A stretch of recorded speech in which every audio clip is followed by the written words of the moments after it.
On the Pacific Ocean, midway between Los Angeles and San Diego, is a 10-mile stretch of some of America's most beautiful coastline. In 1880, it was reached only by a winding canyon road. Then in 1900, the first artist arrived. Today, Laguna Beach, California is an art colony, vacation resort, and a little city famous for its Festival of Arts. Here, living is an art, and each summer art is living, when great paintings and sculpture come to life.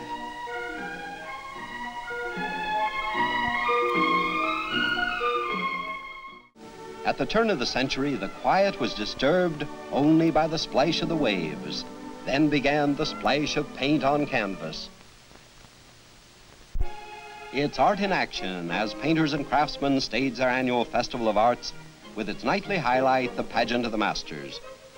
The visitor wanders through 6 acres of working exhibits, booths, and displays.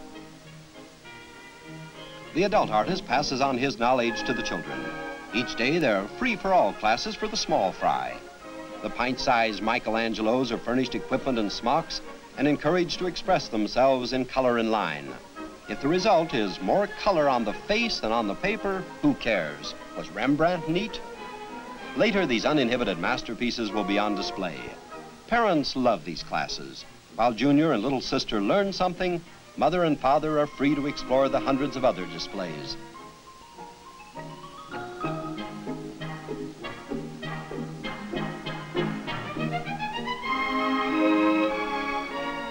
The Junior Art Gallery is a delightful feature. Young painters from kindergartens and high schools are represented by the best work they've done in a school year. Entries are juried and ribbons awarded in the same way as an adult exhibition.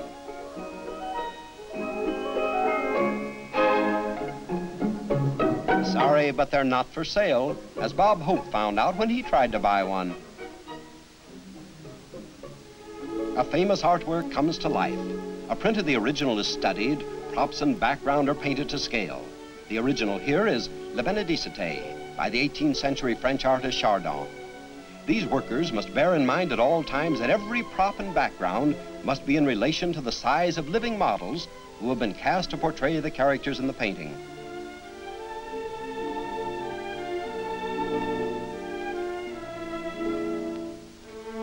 The same painstaking attention to detail is followed in the wardrobe, the makeup, and the lighting departments, and in the casting of models from the men, women, and children of the town. In a cast of more than 300, there's not a single professional model.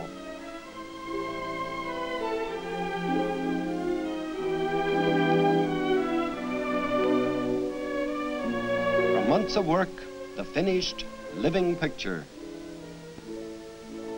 It may be plaster, chicken wire, and gold paint to the rest of the world, but to the property director, it's a recipe for illusion. This will be the solid gold base for a famous piece of Renaissance sculpture.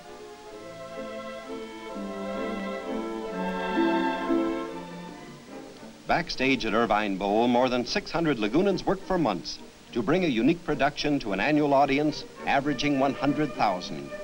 The staging problems have no counterpart in the world of entertainment. Lighting, makeup, and costuming get a new approach in a faithful reproduction of mankind's heritage of great painting and sculpture. In the living pictures, the aim is to destroy 3D, to achieve an effect of flatness. In the makeup department, the technique is strange and unorthodox. The shadows and highlights of the originals are painted on faces and bodies, the same procedure followed on costumes. In the wardrobe department, old materials are best.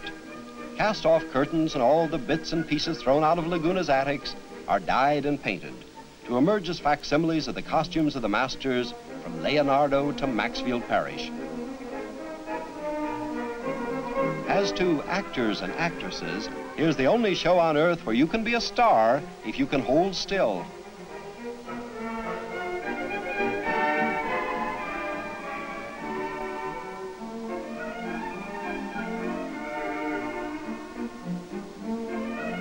A huge stock of wigs and beards is needed, and a tremendous amount of care is required to keep them ready for quick changes.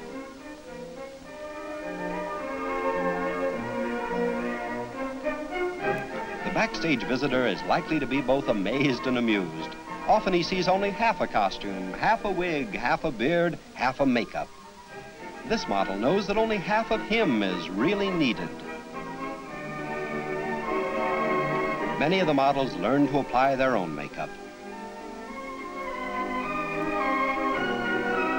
A living statue needs a bit of help before the audience will believe that she's really 3,000 years old.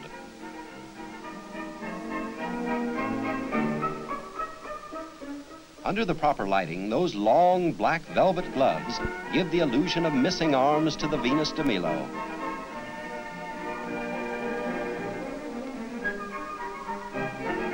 How does a little boy stay in midair? An intricate maze of gadgets from the property department is the answer. How do the acrobats hold their frozen poses? Hidden supports do the trick. Some of the old masters fail to consider that someday their subjects might have to move. Directors check every detail to assure an effective reproduction. The little things are all important, and no amount of care is too much for the non-professional cast and crew. Many hands and heads and hearts have waited for the moment when the last spotlight is in place, the last ribbon tied. The music swells, the audience is hushed, the curtain parts, and we see a Laguna Beach schoolgirl posed as Pinky by Sir Thomas Lawrence. The Gleaners by Jean-Francois Millet. His portrayals of French peasant life echo the words of prayer, "Give us this day our daily bread."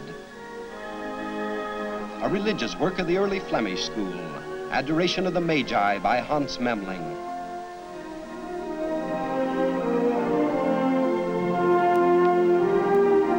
The Venus de Milo by an unknown Greek sculptor of the 4th century BC. The original stands in the Louvre in Paris. An example of 18th century Japanese printmaking, Young Lovers in a Snowy Landscape, by the inventor of the polychrome print, Haranobu. Two sculptured figures by Isidore Conti, an adopted American from Austria. The Salt Cellar of Benvenuto Cellini, originally fashioned of solid gold as a gift for the King of France. The Blue Boy by Thomas Gainsborough. A Tahitian scene, Ta Matete, by the French impressionist Gauguin. The Puppet, a study of children at play, an unusually happy subject for the somber Spanish master Goya. A 19th century medallion, reproduced in Wedgwood blue and white. A detail from The Hay Harvest by Peter Bruegel of the 16th century.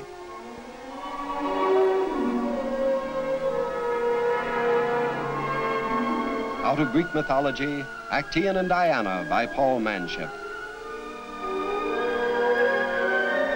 Before the Ballet by the modern French painter Degas. And another by Degas, At the Practicing Bar.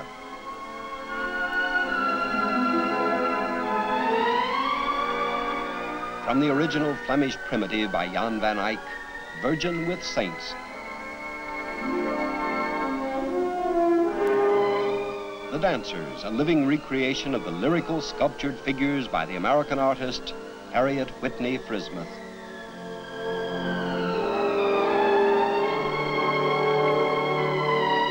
The Garden of Allah by the idol of yesteryear, Maxfield Parrish. The bas-relief from the Albert Memorial in London. And one of the great artworks of the ages, The Last Supper by Leonardo da Vinci. From the mural on the walls of the refectory of the Monastery of Santa Maria delle Grazie in Milan.